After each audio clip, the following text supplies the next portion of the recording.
Hey there guys, welcome back to my LP run for Teenage Mutant Ninja Turtles 2, the arcade game. In this part, we're going to be trying to make it through the sewers, and we're going to be encountering some new enemies here, including the Mousers. So for those unfamiliar, this is going to be a deathless run, meaning that I will not be losing any turtles at any point in the game. And while I've done this a few times before in the past, it's really challenging, especially as you get further into the game. And the bosses, get pretty hard, but I'm excited to be taking this on because it's a great challenge, and I've managed to do it a couple of times before.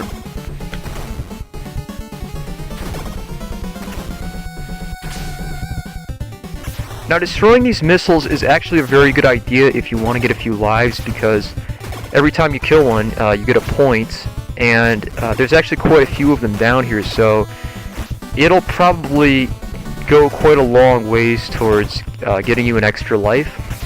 There's actually a much better point to stock up on points if you need to get some extra lives a little bit later in the game, but this is a great point early on if you want to just pick up some extra points in a free guy. So this is our first encounter with the Mousers.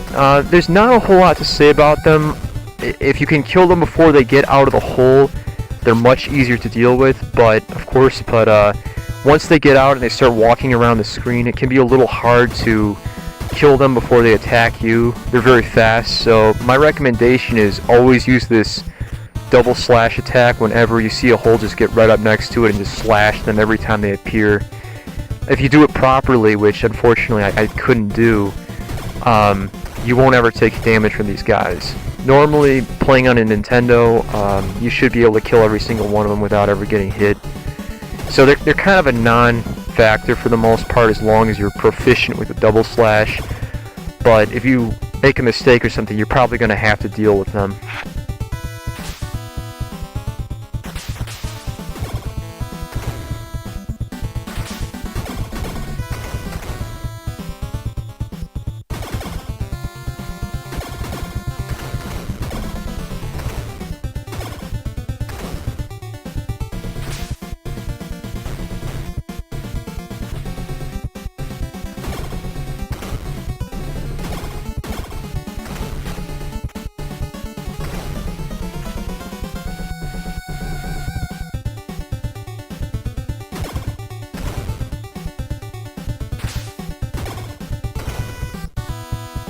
This one part with the sliding gate can be a little nasty. If you go too far onto the screen, you're going to have to fight the missiles along with the foot soldiers, and then you won't really be able to get up on the dry land because of this gate. So for this part, actually take the missiles out first, wait until they stop coming at you, and then you can progress along the screen and then just fight the foot soldiers in the water. That's by far the easiest way to do that.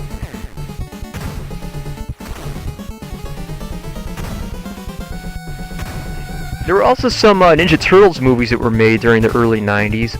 My personal favorite was the original one, which I saw on VHS as a small kid, and it was a really good movie. I actually rewatched that about 3 or 4 years ago, I think. And it's still good, I'd say, for what it was. It's still not a bad movie. I would actually argue that it's a legitimately decent, even maybe good movie.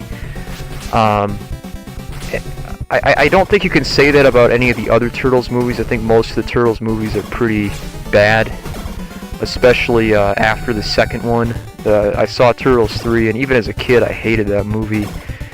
And I don't care to really watch the newer ones that are coming out. I did see the newer one from 2007, and I'm not going to watch the stuff that Michael Bay releases, because Michael Bay just can't make a good movie to save his life, as far as I'm concerned. So I'm not going to watch the newer Turtles movies, and I hate that Transformers stuff to be turned out. Even though I didn't even grow up with Transformers, I don't know anything about it.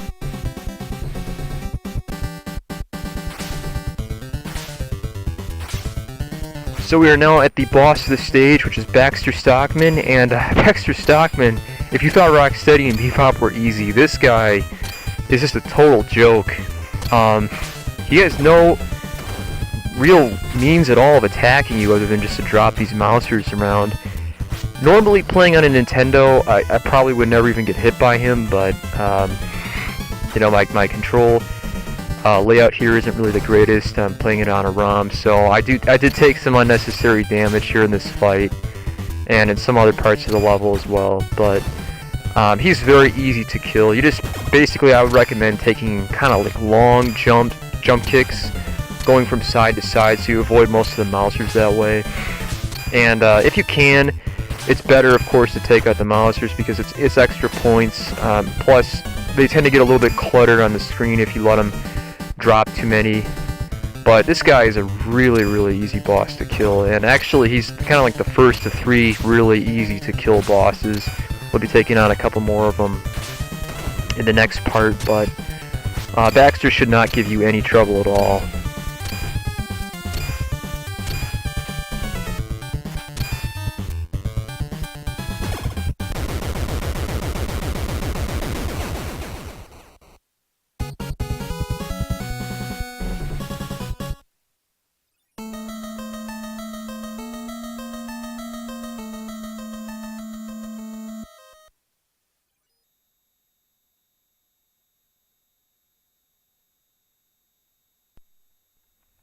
So we're now going through the ice level, which is a really interesting one.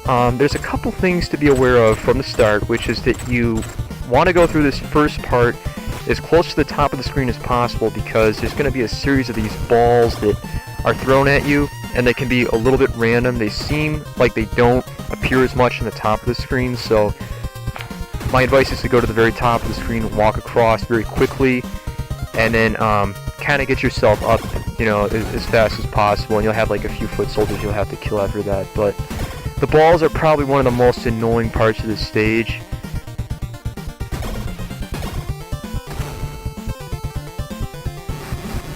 And now we're going to have to deal with these like snow hazard equipment trucks or whatever they are. They're very annoying. I think there's only 2 of them in this level, but the way to get away from them is whenever you see like a large gap in the screen, you know, like you could drive a truck through it kind of, stay on the top of the screen because it'll always come, you know, at the bottom. So just make sure that you kind of stay up closer to the top. For whatever reason, the top of the screen is like a safer point in this level. I'm not sure why, but it's just kind of configured that way.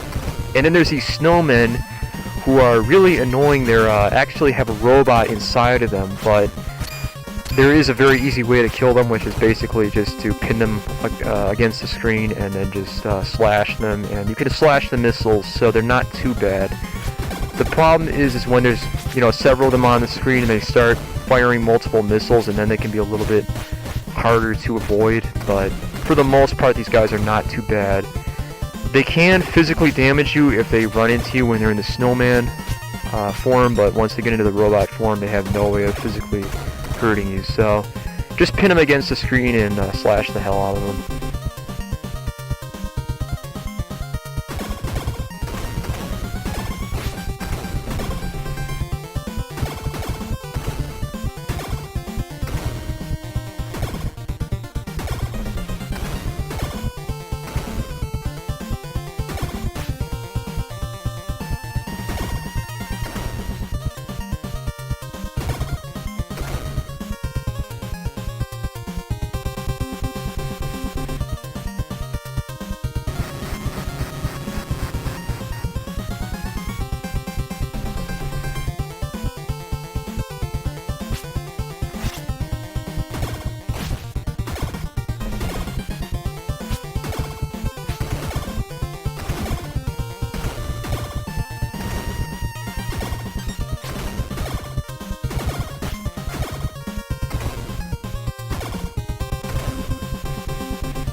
So again, going through this last part, make sure you stay on the top of the screen to avoid the balls as much as possible. They are pretty random going through here, so you might get hit a few times, which I did.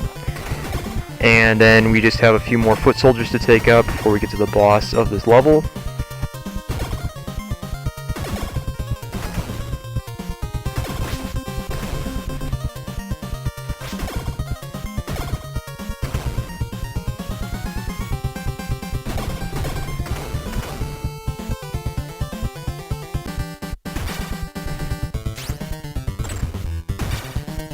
So we're headed into this fight now with one sliver of health, which is normally never a good thing to be fighting a boss with one health, and I was pretty nervous about this one.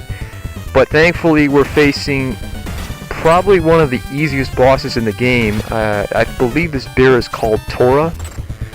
I'm not 100% sure on that, but I think that's his name. He's extremely easy. He's pathetic, really, because every time you kick him, he's going to immediately turn around and go in the opposite direction from where he was just headed. So if you kick him, from right to left, he's going to immediately go to the left. So you just jump kick him the other way. And then you basically get him in this, kind of like this back and forth pattern where you're just kicking him from one side to the next. And again, normally if I'm playing on a Nintendo, I can get him to just go back and forth and back and forth and back and forth like a yo-yo. It's really pathetic.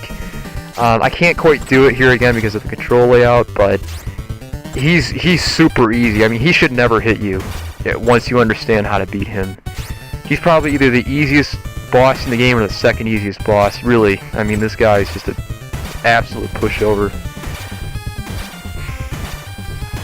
Even with one dot of health, I knew that as long as I was careful, I would probably still win. That's how pathetic this guy is, and he never hit me during the whole fight.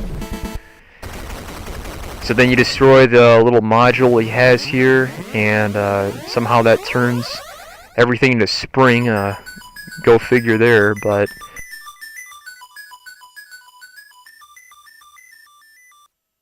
Guys, so in the next part, we are going to be fighting some foot soldiers in a parking lot. Who's the boss at the end of this level? You're going to have to tune in next time to find out. I want to thank you guys so much for watching my LP. I will see you next time. This is Josh Dragon signing out.